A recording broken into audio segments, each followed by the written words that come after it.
Your brain sabotages your plans, and it does it better than you imagine.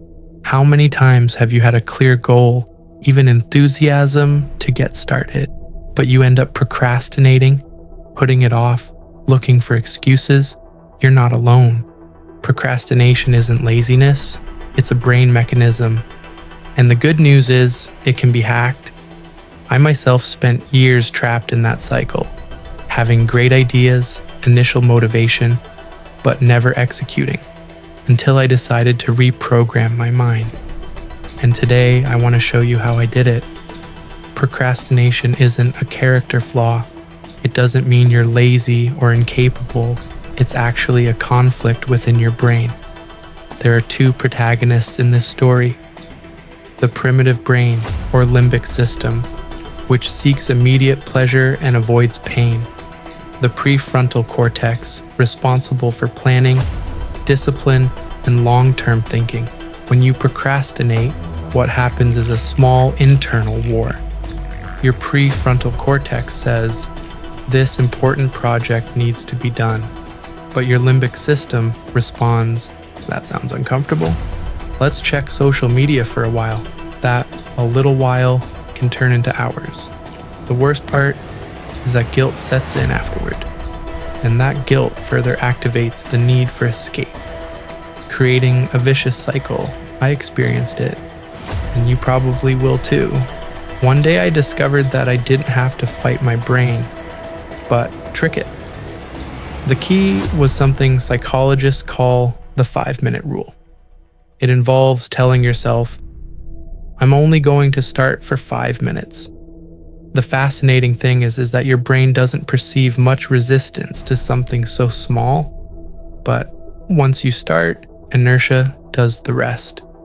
Example, I hated starting to write, but I'd say to myself, "Okay, I'll just write 1 sentence." I'd end up writing 2 pages. The thing is, the beginning is the hardest part. Once you lower that mental barrier, you get into flow. What task have you been putting off that you could start right now in just 5 minutes? Our brain runs on dopamine, the pleasure neurotransmitter. The problem is that we've trained our minds to get easy dopamine. Social media, notifications, TV shows. So when a difficult task appears, the brain thinks, "Why waste energy here if I can get immediate pleasure there?" The solution is to associate small rewards with the right action. Procrastination is also related to identity. When you repeat phrases like, "I always put everything off," "I'm disorganized," "I never finish what I start," your brain creates an internal script that reinforces that behavior. What I did was change my narrative. I started telling myself, "I'm someone who keeps my promises. I'm disciplined.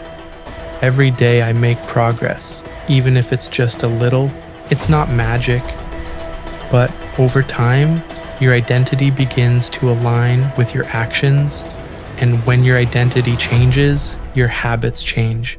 You don't act according to your goals, you act according to who you think you are. A common mistake is to believe that willpower is everything. In reality, your environment can be more powerful than your willpower. If your desk is full of distractions, your brain will seek them out. If your phone vibrates every 2 minutes, it's almost impossible to concentrate. I adopted something radical, blocking apps during work hours. I eliminated non-essential notifications. I prepared my space, a clean table, only the necessary items in sight. So, instead of fighting temptations, I eliminated them. Here comes a powerful technique that changed the way I act. Instead of imagining how good I'll feel when I finish a task, I focus on visualizing what will happen if I keep putting it off. So, if you want to stop procrastinating, remember, start with 5 minutes, reschedule your reward, change your identity, design your environment, visualize the consequences of not taking action. Hold yourself accountable to others. The question I leave you with is, what pending task are you going to start today? Write it in the comments. because declaring your action publicly is the first step to overcoming procrastination.